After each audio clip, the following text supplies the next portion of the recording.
Hello and welcome to a look at Motörhead for the Amiga, a game that was released by Virgin. The plot behind this game is that Motörhead is supposed to do a gig in a certain city, but apparently certain individuals of said city feels that their music is what you consider acquired taste, and they have not acquired said taste, so they decide to take matters into their own hands in order to prevent Motörhead from spreading their noise levels.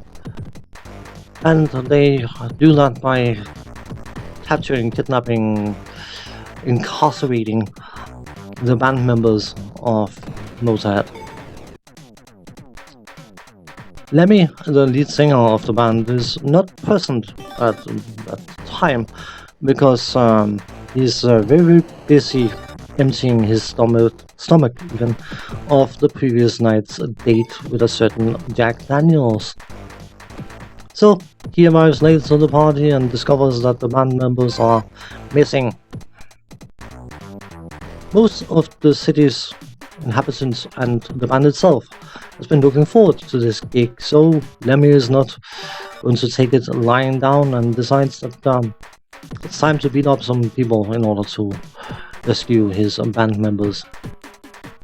So off he goes, navigating 6 different areas, all themed in a certain way, each containing enemies which are also themed based on the area they belong to, each having different strengths and weaknesses, how much damage they do, how much health they got, that kind of stuff. Lemmy has access to his knuckle dusters and his axe or guitar for the more common people.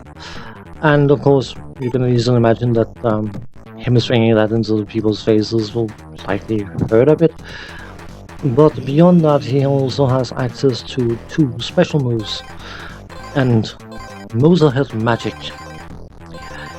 It's a real thing apparently, but the 2 options he has is that if he picks up a bottle of Jack Daniels, he can breathe a fire breath that will instantly incinerate an opponent in front of him. And if he picks up a can, tin, whatever, of cockles, he can instantly spit out acid, because of course they are so incredibly strong smelling that his out breath will be acidic, causing an opponent to dissolve. The Motörhead magic, I think it's better off if I go over the interface, because that will make more sense. Top of the screen you have a green bar, which is Lemmy's energy bar, and as she takes hits, he will lose energy, and you can imagine if that is depleted, he will lose a life. Bottom left side you have your score. That is probably a very normal thing. It goes up when you do things.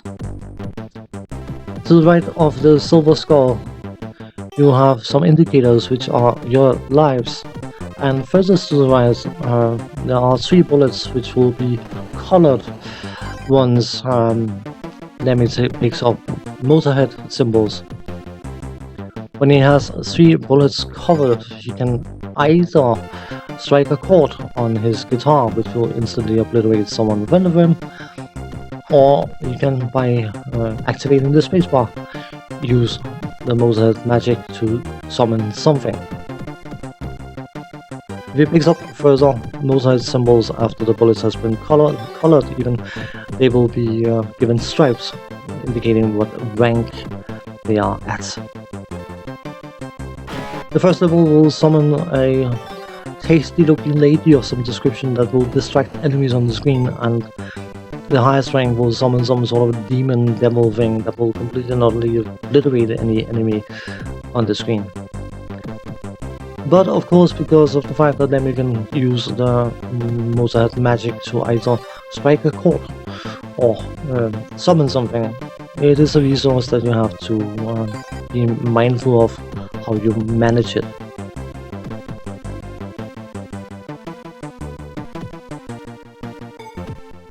Let's go over the technical side of things. Graphically, this game has a somewhat unique style, which is perhaps slightly funky, slightly, I wouldn't say cartoonish, but it's somewhat in that direction. And I think the graphics looks perfectly fine and outright excellent in places. I think it's a graphical style that fits the theme of the game perfectly fine even. And by and large, from a graphical point of view, I have very little to complain about.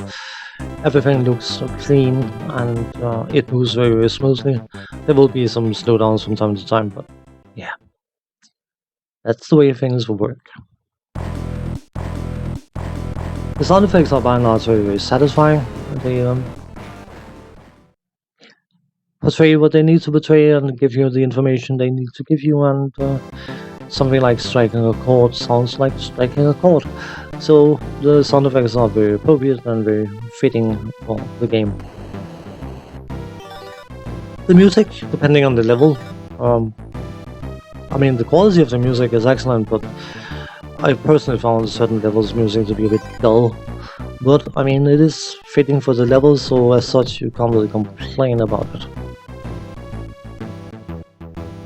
It is likely worth mentioning that none of the music used in this game is of Motörhead origin.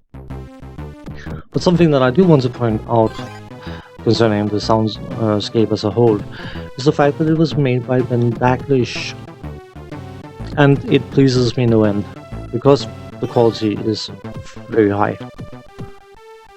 There was a lot of Commodore 64 composing legends that never made their mark on the Amiga, and having heard the soundscape for this particular game proved to me that Ben Daglish obviously knew how to get some good sounds out of the system, and yeah, I'm very happy for that. The controls, left, right, up and down, will move you left, right, up and down. Fire and up will cause you to jump, fire and facing an enemy will cause you to bash in that direction. Fire in the opposite direction to an enemy will cause you to strike a chord. Down and fire will cause you to use whatever breath you may have available, whether it's the fire breath or the acid breath. You can only have whatever you picked up last. So if you pick up a bottle of Jack Daniels and a tin of cockles, the cockles will be the effect you fire off.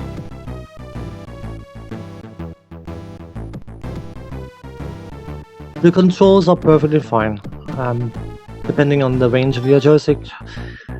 Diagonally up and straight up can feel a bit tight, but it shouldn't be a major issue.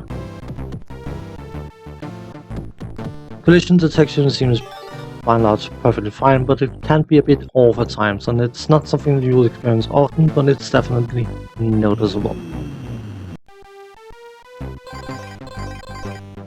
The gameplay is a light-hearted beat-em up. Let me only having access to 2 fighting moves, and they are range dependent. So if enemies are close, he will punch them, and if they are at medium range, he will swing his guitar at them. Outside of that, and his special moves, the main fighting mechanic is actually maintaining and using your special moves, power, and the Motörhead magic appropriately for whatever opponents you are facing. More moves would have made the fighting more interesting, and having the option to have a second player playing along would also have made the fighting aspect of this game significantly more interesting. It's actually a bit of a shame because there's nothing wrong with this game. It sounds good, it looks good, and it plays incredibly well. but it's not particularly exciting, and I think a lot of players playing this game will probably find it a bit tame. And here towards the end, I should probably say that I would not personally have found Motörhead's music to my liking at the time, so I have no idea as to how close this game is at reflecting the characters or their behavior or anything. But yeah, thanks for watching, take care, see you next time, bye bye for now.